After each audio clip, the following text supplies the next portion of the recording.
है friends, welcome to medical tuber. तो friends, मैंने लास्ट टाइम में फोरेंसिक डिपार्टमेंट्स का जो एग्जाम आया हुआ था उसका आंसर के लेके आया हुआ था, जिसमें सब्जेक्ट था फोरेंसिक साइंस। तो आज जो सब्जेक्ट है वो है बायोलॉजी। बायोलॉजी के टोटल आंसर के जो कल एग्जाम हुआ था 25 अगस्त 2024 को, तो उसका आंसर के लेके आया हूँ। तो पहला क्वेश्चन है फ्रेंड्स बायोलॉजी के पार्ट्स का। The maximum diffusion pressure is that of. Option यहाँ दिया हुआ है molar solution, molar and normal solution, pure solvent. And इसका जो करेक्ट आंसर आएगा फ्रेंड्स वो है answer number D, pure solvent. क्योंकि जो शुद्ध विलायक होता है उसमें विसरण दाब सबसे अधिक होता है, क्योंकि विलय कणों की उपस्थिति जो है विसरण दाब को कम करती है। तो इसका जो करेक्ट आंसर है वो आंसर नंबर डी करेक्ट आ जाएगा। सेकेंड क्वेश्चन दिया हुआ है, कुछ रीजन्स और एसोसिएशन है, तो अभिकथन और कारण जो है सही विकल्प उसको चुनना रहता है। तो इसका जो करेक्ट आंसर आ जाएगा आंसर नंबर डी आ जाएगा, both A and R true. Correct explanation दिया हुआ है। नेक्स्ट क्वेश्चन नंबर 73 आ जाएगा, in soil water available for roots. तो इसका जो करेक्ट आंसर है वह आंसर नंबर ए आ जाएगा, कैपिलरी वाटर। तो पौधों के जड़ों के लिए जो मिट्टी उपलब्ध जल का जो स्रोत है वो किसी का जल या कैपिलरी वाटर कहलाता है। इसका करेक्ट आंसर है। नेक्स्ट क्वेश्चन नंबर 24 है, in plants which of the following components of water potential play significant role in osmosis. तो इसमें ऑप्शन दिया हुआ है, तो इसमें जो करेक्ट आंसर आ जाएगा वो आंसर नंबर बी आएगा। बी में ए एंड डी दोनों आएगा, क्योंकि जो पौधों में प्रसरण में विलय संरचना और दबाव संभावना प्रभावित करती है, क्योंकि वे पानी की गति को निर्धारित करती है। इसलिए osmotic plants influenced by solute potential and pressure potential as they determine the movement of water. Question number 75. Continuity of water column in plants is due to following properties of water. तो इसमें option दिया हुआ है, इसके correct जो answer है वो answer number D आ जाएगा, ए सी एंड डी। तो जो adhesions, cohesions and tensile strength help maintain to continuous water column in plants. तो इसका correct answer is D. Next question number 71, the sequence of the soil horizon from the surface is. तो यहाँ दिया हुआ surface जो है, तो इसमें आप देखेंगे सबसे पहले जो है ऑप्शन नंबर सी आ जाएगा करेक्ट आंसर। क्योंकि जो सबसे पहले जो होता है ऊपर में जो रहता है ह्यूमरस और मृदा क्षेत्र जो होता है आमतौर पर खनिजों से लेकर शीर्ष पर ह्यूमस, और सबसे नीचे जो होता है माता पिता की चट्टान, जिसको क्या कहते हैं, पेरेंट रॉक।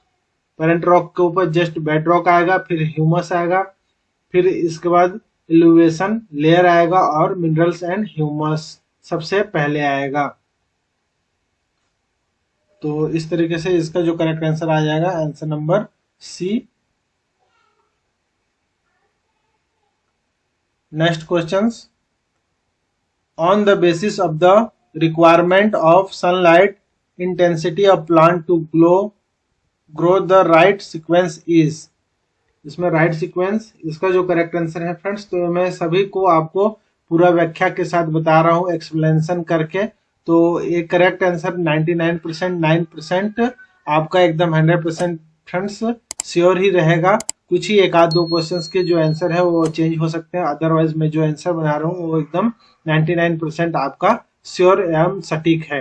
नेक्स्ट क्वेश्चंस का आंसर जो है वो आंसर नंबर ए आ जाएगा, जिसमें पौधों का प्रकाश की आवश्यकता के आधार पर सबसे कम और सबसे अधिक प्रकाश वाले पौधों तक व्यवस्थित किया जाता है। तो जिसमें साइयोफाइट्स सबसे फर्स्ट आ जाएगा एंड फैकल्टी साइयोफाइट्स।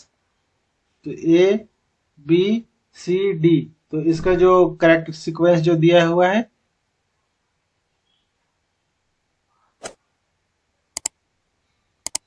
ये सीक्वेंस बिल्कुल सही है।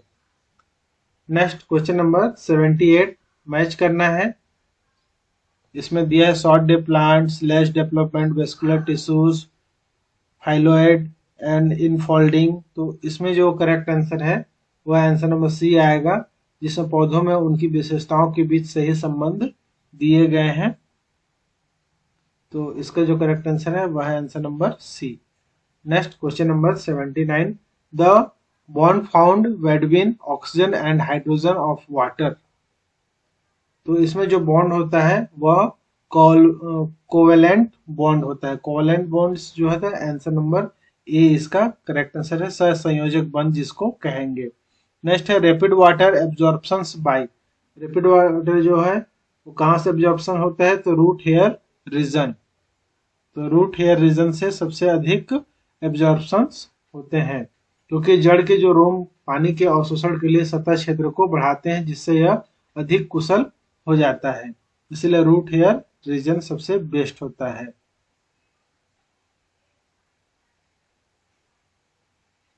नेक्स्ट है which of the following factor is a determinant of population size.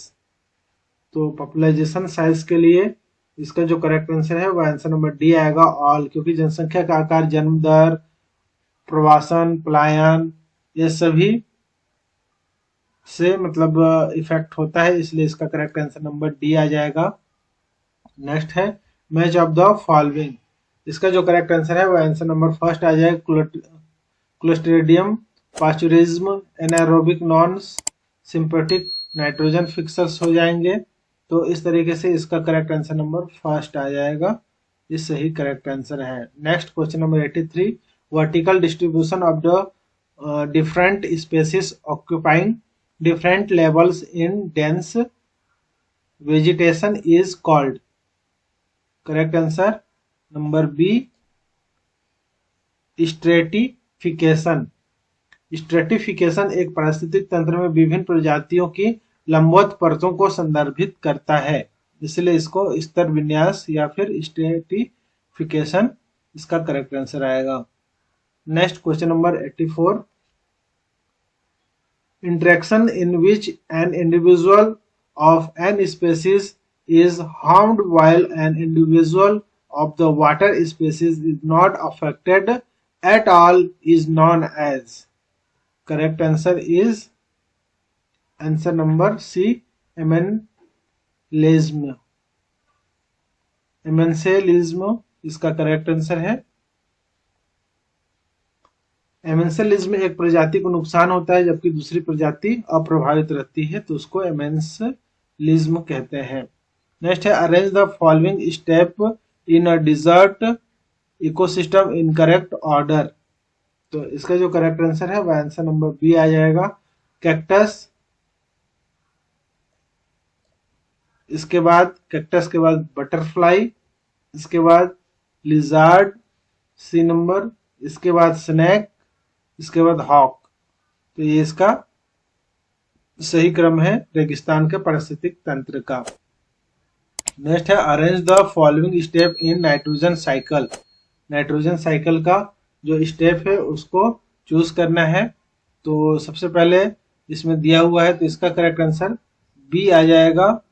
तो सबसे पहले है ऑर्गेनिक नाइट्रोजन डिग्रेशन, ई नंबर आता है। इसके बाद एमोनिफिकेशन, फिर नाइट्रिफिकेशन, फिर डेनिट्रिफिकेशन एंड एटमॉस्फेयर नाइट्रोजन फिक्सेशन, ये इसका सही रेशियो है।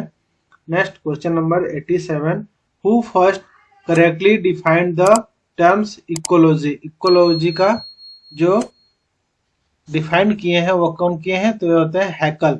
हैकल्स का पूरा नाम जो है अंसर्ट हैकले ने पारिस्थितिक तंत्र को सही ढंग से जो है परिभाषित किया था।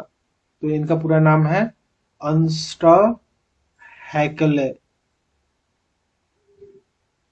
विच बायोम्स इज ट्रीलेस। तो इसका जो करेक्ट आंसर है वह है answer number is D, tundra. Tundra biome अपने बिना पेड़ों के परिदृश्य के लिए जाना जाता है। The tundra biomes is the characterised by the treeless landscape. इसका करेक्ट आंसर है answer number D.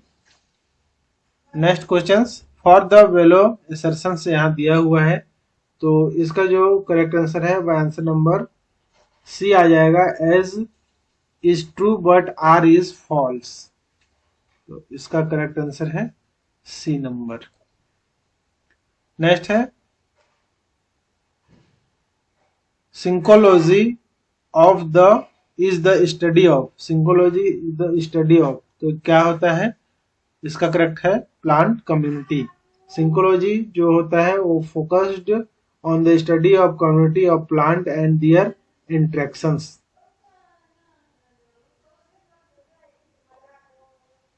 Next question number 91, तो इसका the correct recognisation site of Hind third is, तो करेक्ट आंसर नंबर डी आ जाएगा फ्रेंड्स, डी इसका correct answer है। Next है द सीक्वेंस के events in crown gall disease is, तो इसका जो करेक्ट आंसर है आंसर नंबर डी आएगा। सबसे पहले release of phenolic molecule in the plant wood, इसके बाद सेकेंड आ जाएगा कीमोटेसिस, फिर है वर्जिन इंडक्शन, फिर TDNA integration and crown gall disease. यह अनुक्रम क्राउन गॉल डिजीज के विकास की प्रक्रिया का वर्णन करता है। तो इसका जो करेक्ट आंसर है answer number is D correct answer. Next, gene introduced to produce transgenic Arabidopsis thaliana for mercury detoxification और, तो इसका जो करेक्ट आंसर है वह answer number A MER, A and MER B, correct answer first and second. Next है which gene was first used to develop transgenic cow, transgenic cow बनाने के लिए कौन सा जीन का उपयोग किया? तो इसका जो करेक्ट आंसर है C lalba, lalba is correct answer. Next, for the below assertion, मतलब जो कथन है सत्यापन और उसका कारण, तो इसका जो करेक्ट आंसर है वह आंसर नंबर बी आ जाएगा, बोथ, दोनों सही हैं और ये सही एक्सप्लेन करता है। Question number 96, to increase length of DNA chain in the process of DNA sequence F Sanger used, and इसका जो करेक्ट आंसर है वह answer number is B DNA polymerase. DNA polymerase is used to sequence to extend the DNA chain. DNA श्रृंखला को बढ़ाने के लिए DNA polymerase chain जो होता है उसका उपयोग किया जाता है। Next question number 97, the sequence of के events in the acquired immunity response is, correct answer number is C आ जाएगा,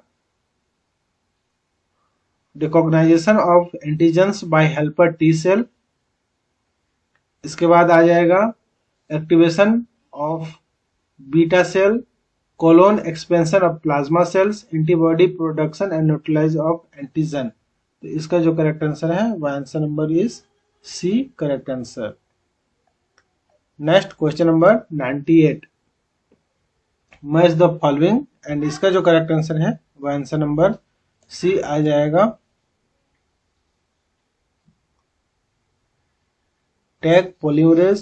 तो इसमें सबसे पहले टैग पॉलीमरेज, फिर है thermostable DNA polymerase, reverse transcriptase RNA dependent DNA polymerase, alkaline phosphate removal of the phosphate group and ligase joining break in DNA phosphodiester breakdown. तो इस तरीके से इसका जो है सही ढंग से मिलाया गया है, तो करेक्ट आंसर है सी।